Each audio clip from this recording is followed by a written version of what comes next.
So know that it's going to be the toughest work you've ever done.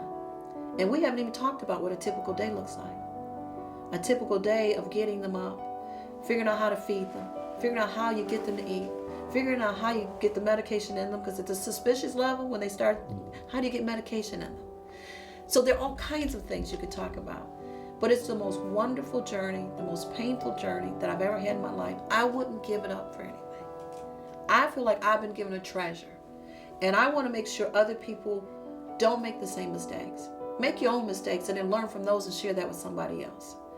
So it's the loved one being hugged, but it's also the caregiving person being hugged and the family being hugged. Because caregivers need to make sure they take care of themselves, because a sick caregiver is not an effective caregiver. And the research shows us that most caregivers are family members for the most part. They're unpaid for the most part. And it's one of the highest growing unpaid professions out there. So know that sometimes you just need to sit down and say to each other, we don't know. Let's work this out together. So my gift to them is to say, if I can ever offer any insight or assistance, I would be happy to share my learnings, but I'm also wide open to sharing your learnings too. And I just want to say that, just give some indicators of stress to my caregivers, that if you're angry that other people won't help, know that that anger is going to eat you up. You need to find a way of resolving it. If you think no one else can take care of them better than you, you're probably right, but you cannot do all of it yourself.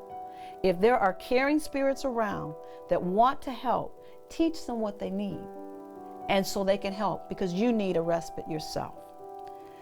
If you are feeling guilty and trapped, because the research suggests that we feel burdened sometimes, please know you need to be dealing with your own stuff, because then you might not be living the 7 care concepts. And this whole notion of depression and helplessness and overall health problems. I need you to take care of yourself, and those are indicators of stress. But some things I advise you: adjust your expectations. There's only so much that can happen in a day. And I know you're on a schedule, and you think the bath has to be at 9 o'clock, and lunch has to be at noon, and the bathroom sitting is at this time, and the nap is at this time, and they got to go to bed at this time. There's some days there is no schedule. The schedule is just being there with them however they want to move. It might be 12 o'clock before they get out of bed. Just make sure they're dry. Make sure that there's nothing harming them at that point. Allow others to help that can. I ask you to remain open, because the more open you are, the more willing you are to assist. Take it one day at a time. Even though you're thinking about the future, still take it one day at a time. And I want to reassure you that they know that you care for them. To me, that's one of the most satisfying feelings I have about taking care of my mom and dad and serving them. I know they knew I did everything I knew how to do to assist. What I realized is that there's a lot of pain associated with the transition and loss. And you can either funnel it, internalize it, or find healthy ways to let it go. I feel like the tool I've created, I get to help people not make the same mistakes we made. We made a lot of mistakes. As a family, as an individual, as caregivers, we did what we could, but we made a lot of mistakes. I want to walk you through this process so you don't make the same mistakes. You will make mistakes though. So don't think that this is the end all of conversation.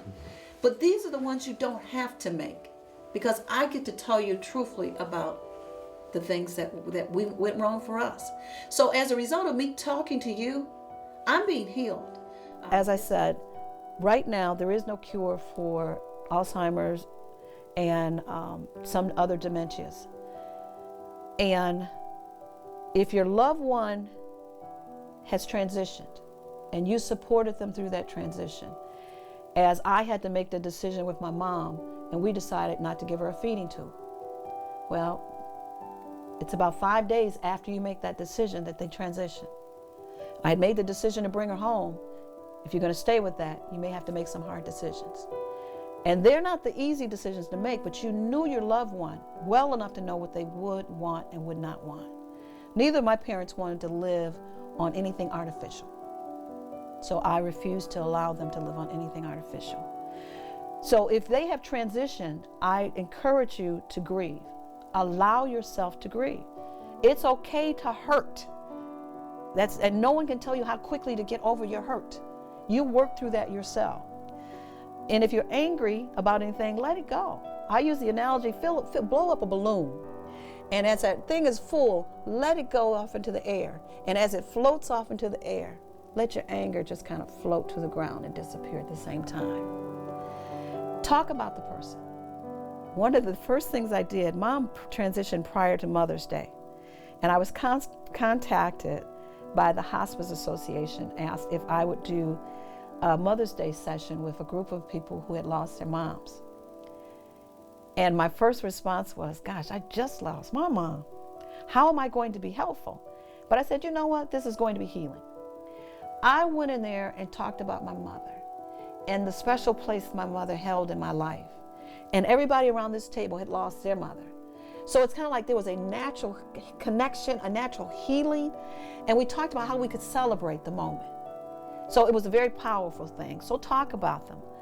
And you may also have to redefine yourself. One of the things I realized when I was supporting my parents or taking care of them, there are things I didn't do. I spent most of my time focused on them. So when they both transitioned, it's like, oh my God, I have time. What am I supposed to do now with myself? Redefine yourself, because don't get so lost in the support that you lose you. It's important to be able to stay focused on them, but care about yourself. And my final thing in taking care of yourself is you need to pray in truth. If you're in pain, you're in pain. Don't try and pretend you're not. And each of us handles pain differently. And honor however you choose to manage it, and give yourself permission to hurt. But remember, they knew you cared about them more than anything else. No matter what anybody tells you, they knew. I wrote a poem 2 weeks after my mother passed. I rode out to Belle Isle, and I was sitting there reflecting on her life and the gift of her, because she's such a wonderful, powerful woman. People think I'm direct. You should have met my mother. You'd say, fruit does not fall far from the tree. But it just says, goodbye, Mom. 2 weeks ago today, we put your body away. I feel your presence near me, and I knew that you were free. Your body was sick and full of pain, and all that was left was a tiny little frame. I came every day, kissed, and told you how much I loved you. But earlier you agreed with me of what I had to do.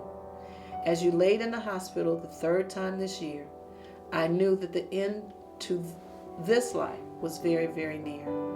You lay unresponsive but alive. It appeared as if you could no longer thrive. I told you I won't let them stick, poke, or prod you. I knew what I had to do. I told you we were going home. It's up to God as He sits on His mighty throne. You opened your eyes after 24 hours and said, I love you, and it gave me the power to return home. Sue Della Duran, that was my mom.